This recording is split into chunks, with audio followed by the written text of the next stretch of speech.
Cara cerdas Anies mencapai target rumah DP 0%, kurangi saja targetnya. Penulis, Jaya Wijaya. Inilah hebatnya Gubernur Seiman, dia selalu bisa saja memikirkan langkah-langkah ajaib untuk menyelesaikan masalah yang ada. Contohnya adalah soal rumah DP 0%.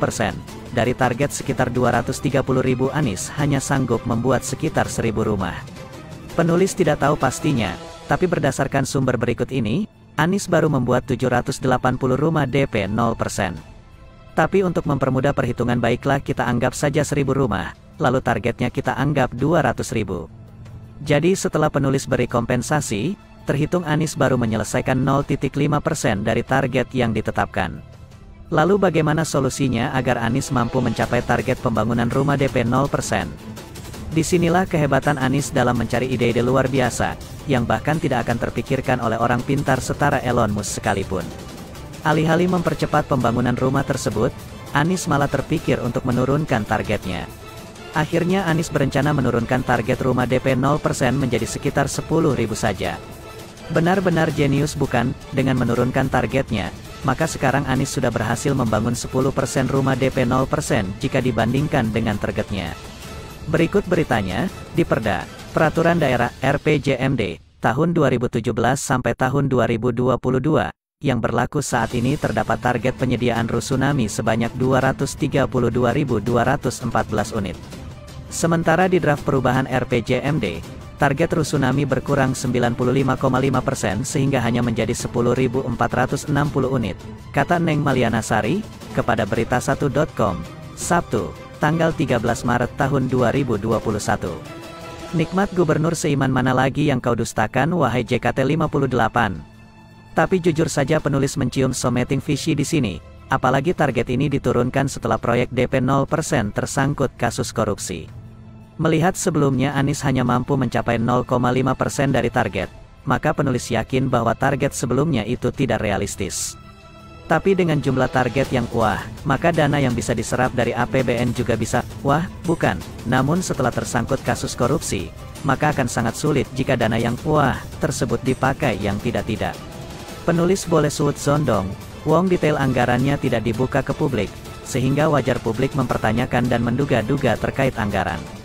Ini adalah tugas dari PSI sebagai DPRD Jakarta untuk mengecek selama ini penggunaan anggaran DP 0% sesuai tidak dengan target 0,5% yang Anies capai. Loh kok PSI? Iya, karena cuma PSI yang sekarang bisa dipercaya untuk menjaga anggaran milik masyarakat di DKI Jakarta. Masa harus berharap sama DPRD PDIP, atau KPK DKI yang ketuanya adalah Bambang Wijoyanto si ahli saksi palsu? Penulis tahu ini bukan pekerjaan yang mudah bagi PSI, penulis hanya bisa memberikan dukungan moral dan doa buat teman-teman PSI. Posisi Anies di Jakarta sendiri menurut penulis sudah berada dalam perlindungan berlapis, baik dari fraksi-fraksi di DPRD, KPK abal-abal versi DKI, hingga KPK asli yang di dalamnya ada Nick Fury. Selain soal target yang turun, rumah DP 0% juga sekarang hanya bisa dimiliki kalangan menengah ke atas karena batas maksimal penghasilan dinaikkan dari 7 juta menjadi 14 juta. Berikut beritanya dilansir investor.id, di Perda RPJMD, program Rusunami bisa diikuti oleh warga yang berpenghasilan maksimal 7 juta rupiah per bulan. Sedangkan di perubahan RPJMD, Pemprov DKI menaikkan batas maksimal penghasilan menjadi 14 juta rupiah per bulan. Sampai sini kita jadi tahu perbedaan prinsip Ahok dan Anies dalam memberikan solusi kepada warga miskin yang membutuhkan tempat tinggal yang layak. Prinsip Ahok, kamu orang miskin gak sanggup beli rumah, silakan tinggal di Rusunami, murah, kami subsidi. Sisa uangnya bisa kamu pakai mencicil rumah di daerah-daerah sekitar Jakarta. Nanti ketika kamu sudah tua, kamu punya rumah, tapi di daerah. Prinsip Anies, saya sediakan rumah di Jakarta. Lumayan ujung tapi masih Jakarta. Ralat deh, Rusunami bukan rumah. Kami subsidi juga, tapi kamu tetap harus mencicil ya. Tenang saja kalau gaji kamu 14 juta sebulan aman, kalau di bawah itu coba daftar saja. Tidak apa-apa nanti paling ditolak oleh Bank DKI. Banknya lo yang nolak bukan saya. Ya sudah kamu hidup menggelandang saja sana. Nanti ketika kamu sudah mati, kamu punya rumah kok di surga. Karena sudah memilih Gubernur Seiman, Anies diminta jangan banyak gimmick terkait rumah DP 0%. Program rumah DP 0% Gubernur DKI Jakarta, Anies Baswedan kembali disoroti. Apalagi, pasca penyidik Komisi Pemberantasan Korupsi, KPK, mengungkap adanya dugaan korupsi pembelian tanah untuk program unggulan Anies tersebut. Pengamat perkotaan, Yayat Supriyatna menyarankan Gubernur DKI Anies Baswedan sebaiknya tidak lagi membuat kemasan menarik simpati warga Jakarta dengan program rumah DP 0%. Karena, pola ini sudah dilakukan juga oleh pengembang properti untuk menarik konsumennya. Kalau misalnya DP 0%, sebetulnya sudah di mana-mana juga banyak. Rumah 5 miliar rupiah, rumah 1,5 miliar rupiah juga banyak pakai DP 0%. Presiden Jokowi sentil Anies dengan halus, tapi dalam. Dari sudut pandang politis, kelakuan Anies bisa dibilang licik. Tidak perlu analisa mendalam untuk memahami cara licik Anies. Gubernur merupakan perpanjangan tangan pemerintah pusat. Harusnya ada pemikiran yang sinkron dan koordinasi dalam pengambilan kebijakan. Tapi Anies ya gitu, berusaha selalu mencari panggung untuk terlihat sama levelnya dengan presiden, bahkan kalau bisa lebih presiden dari presiden. Pandemi dia jadikan panggung politik. Di awal-awal masa pandemi, konferensi pers hampir tiap hari jadi senjata andalan Anies. Ngalahin jubir pemerintah khusus COVID. Kepada media asing, Anies mengaku frustrasi dengan cara kerja Kementerian Kesehatan. Anies mengaku sudah memantau penyebaran COVID sebelum pernyataan resmi dari pemerintah pusat. Pokoknya seakan hanya Anies yang kerja menangani pandemi. Kerjanya melebihi pemerintah pusat. Menteri PUPR pun pernah mengalami dibantah Anies di depan media. Waktu banjir besar di awal 2020. Padahal kalau bicara normalisasi atau naturalisasi versi Anies, Kementerian PUPR yang siap membantu tidak pernah pula diajak diskusi oleh Anies. Lain lagi dengan Menteri Keuangan, Sri Mulyani, kena juga. Ketika Anies sok menagih dana bagi hasil. Padahal memang ada mekanismenya sendiri, dan sebagian sudah dikasih oleh Menke.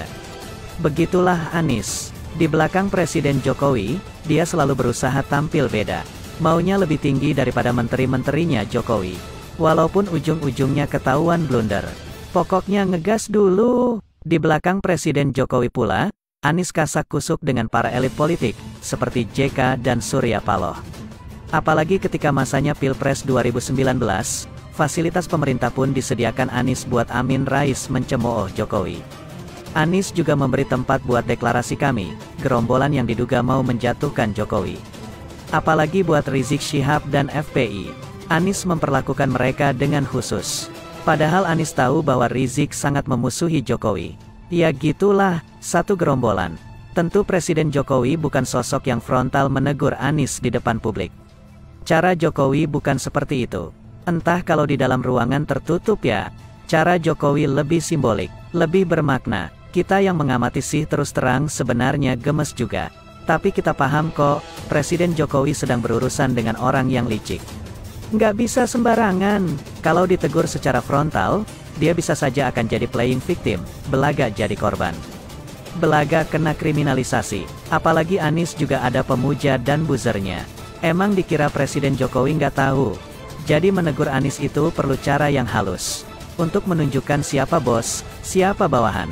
Caranya ya diajak buat meninjau kerjaan. Anies ditugasi mendampingi Presiden Jokowi meninjau proses vaksinasi di Tanah Abang. Ini merupakan tahapan kedua program vaksinasi COVID, yakni untuk pelayan publik dan pekerja publik. Dimulai dengan para pedagang di Pasar Tanah Abang, Jakarta Pusat. Sebanyak 9.000 lebih pedagang ditargetkan mendapatkan vaksin selama 5 hingga 6 hari sejak hari Rabu lalu, 17/2.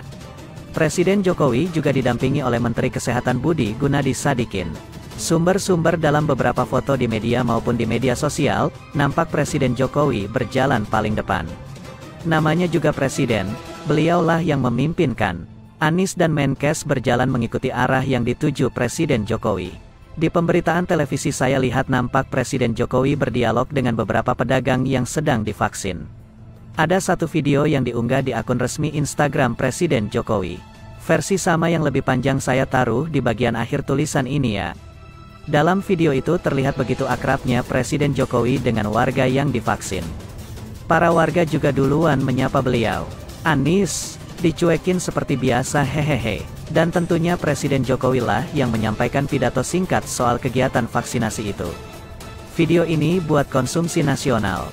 Dibikin oleh Sekretariat Presiden. Selain Presiden Jokowi, Menkes juga memberikan sedikit kata pengantar untuk penonton video. Anies nggak perlulah hehehe. Melihat foto maupun video itu, kita bisa pula melihat mana yang atasan, mana yang bawahan. Anies yang biasanya sok pinter, nampak seperti kerbau yang dicucuk hidungnya. Mengikuti kemana Presiden Jokowi melangkah. Ia mau nggak mau, seperti bebek kan? Hehehe, yang juga kocak adalah foto yang diunggah Presiden Jokowi di akun Instagram resminya Link. Anies di mana ya? Itu dia ketutupan petugas yang sedang melakukan vaksinasi hehehe. Ya suka-suka Presiden Jokowi dong, mau pilih foto yang mana? Biasanya, Anies berusaha mencari panggung untuk mengangkat citranya. Namun kali ini, panggung memang milik Jokowi. Anies hadir di situ sebagai anak buah Presiden Jokowi.